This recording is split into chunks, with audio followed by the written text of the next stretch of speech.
Frieden. Ein grosses Wort. Jeder kennt es und er hat es schon ein paar Mal in den Schlagzeilen der Weltpresse gelesen. Aktuell sind die grossen Kriege allerdings Geschichte.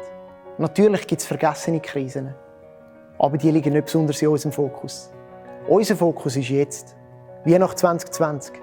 Das Fest vom Frieden im Corona-Jahr. Und auch ein bisschen auf dieser Frage, könnte mehr Frieden auf Erden uns nicht allen gut tun?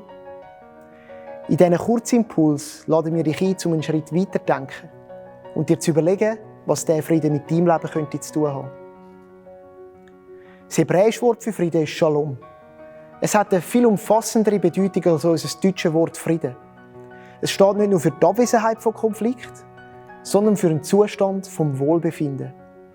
Es erfüllt sie, eine innere Ruhe, Halt und Sicherheit, ein Wohlbefinden in meinem Herz und in meinen Beziehungen. Alles Sachen, die die Menschen auch in dieser friedlichen Schweiz beschäftigen. Vielleicht sogar besonders in diesem Jahr, wo einiges auf den Kopf gestellt worden ist. In meinem Leben sind sie teils umstritten. In deinem auch? Die Bibel redet davon, dass Gott die Quelle vom Frieden ist.